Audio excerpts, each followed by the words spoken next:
नमस्कार, सत्यहिंदी.com में आपका स्वागत है। एक नजर अब तक की सुर्खियों पर। रिपोर्ट्स हैं कि चीन पेंगोंग झील पर लगातार पुल बना रहा है, जिसकी लंबाई अब 400 मीटर से ज़्यादा हो चुकी है। पुल बनने के बाद चीन के पास इस इलाके में अहम सैन्य बढ़त हो जाएगी। इस पुल की सैटेलाइट इमेज जारी हो चुकी हैं। इस बीच कांग्रेस नेता राहुल गांधी ने पीएम मोदी को निशाने पर लिया। राहुल ने कहा कि हमारे देश में चीन एक कूटनीतिक पुल का निर्माण कर रहा है। पीएम की चुप्पी से पीएलए के हौसले बढ़ते जा रहे हैं। अब तो ये डर है कि कहीं पीएम इस पुल का भी उद्घाटन करने ना पहुंच जाएं।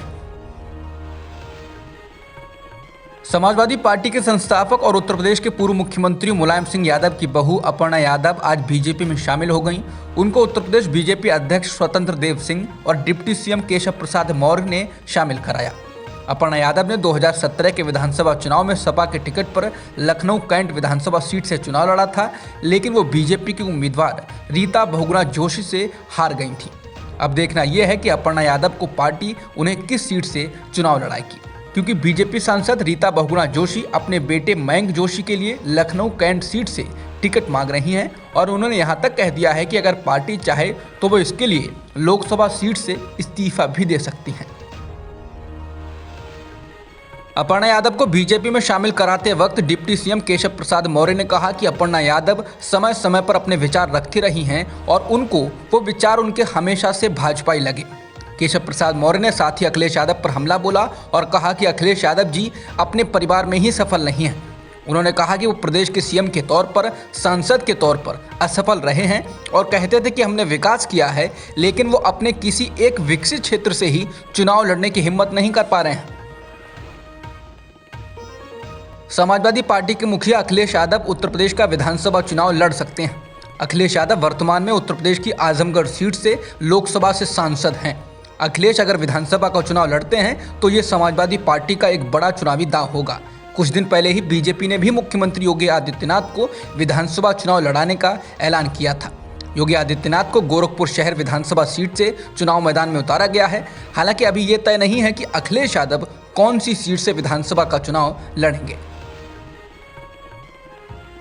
उत्तर प्रदेश बीजेपी में टिकटों को लेकर सिर फुटबॉल अब सार्वजनिक हो गई है। इसी के साथ उसका संकट बढ़ गया है। पार्टी की कोर कमेटी दिल्ली में बैठक कर रही है और इसी दौरान बयानबाजी भी शुरू हो गई है। बीजेपी सांसद रीता बहुगुणा जोशी ने अपने बेटे मयंक के लिए टिकट मांगा तो दूसरे बीजेपी सांसद सुब्रत पाठक ने विरोध कर दिया। सपा सुप्रीमो अखिलेश की पत्नी डिंपल यादव को कन्नौज लोकसभा क्षेत्र से हराने वाले बीजेपी सांसद सुब्रत पाठक ने रीता बहुगुणा जोशी की मांग का सार्वजनिक विरोध करते हुए कहा कि पार्टी को दबाव में नहीं आना चाहिए। रीता जोशी स्वार्थ की राजनीति कर रही हैं। पाठक ने कहा कि रीता का कार्यकाल 2024 में खत्म हो रहा है। उसे खत्म होने के बाद वो अपने बेटे के लिए टिकट मांगे। उन्होंने कहा कि जिसे टिकट के लिए मना हो रहा है वो नाराजगी दिखा रहा है। बीजेपी में स्वार्थी लोगों की जरूरत नहीं है। पार्टी अगर स्वार्थी लोगों को टिकट देगी तो आम कार्यकर्ता क्या करेगा। सपा उपाध्यक्ष किरणमय नंदा ने मंगलवार को कहा कि पश्चिम बंगाल के मुख्यमंत्री और तृणमूल कांग्रेस प्रमुख ममता बनर्जी उत्तर प्रदेश विधानसभा चुनाव के लिए लखनऊ में अपनी आगामी रैली में समाजवादी पार्टी सुप्रीमो अखिलेश यादव के साथ शामिल होंगी। मंगलवार को कोलकाता में ममता बनर्जी से मुलाकात करने वाले किरणमय नंदा ने कहा कि टीएमसी प्रमुख 8 फरवरी को लखनऊ में अखिलेश के साथ संयुक्त वर्चुअल रैली करेंगी। रैली के बाद प्रेस कॉन्फ्रेंस करेंगी।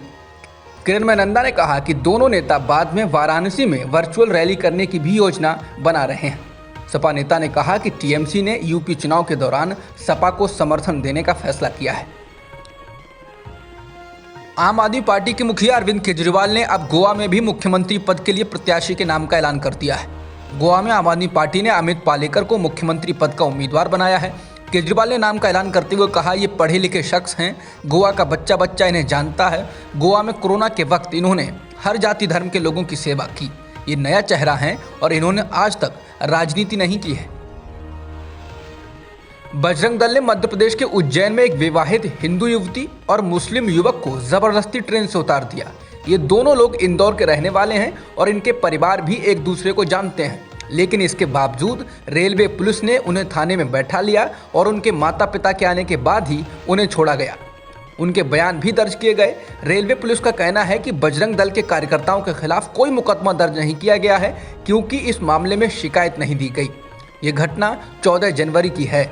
बजरंग दल के कार्यकर्ताओं ने आरोप लगाया कि मुस्लिम युवक लव जिहाद कर रहा था।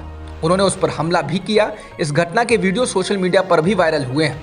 रेलवे पुलिस थाने ले जाए जाने के बाद महिला कहती है कि वो बालिग है, एक स्कूल में पढ़ाती है और बजरंग दल के लोगों की इस हरकत की वजह से उसका जीवन बर्बाद हो सकता है।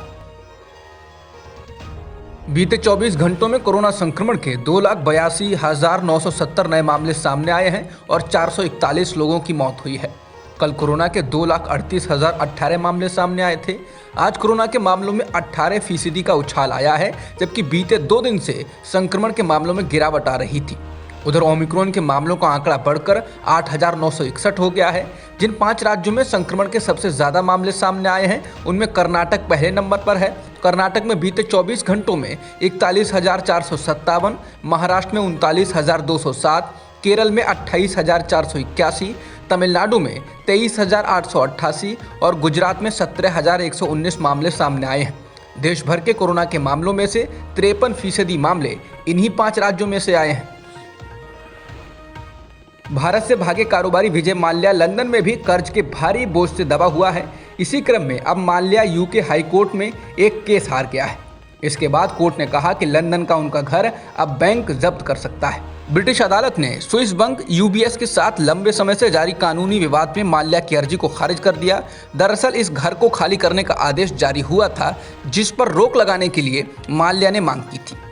फैसला सुनाते हुए जज ने कहा कि बैंक का लिया 2.04 करोड़ ब्रितानी पाउंड का कर्ज चुकाने के लिए माल्या परिवार को और वक्त देने की कोई ठोस वजह नहीं है। दूसरे पक्ष की दलील उचित है, उन्हें और समय देने से कोई लाभ होगा ऐसा नहीं लगता है।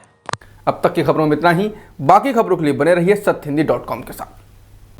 सत्य हिंदी का ऐप डाउनलोड करें गूगल प्ले स्टोर पर।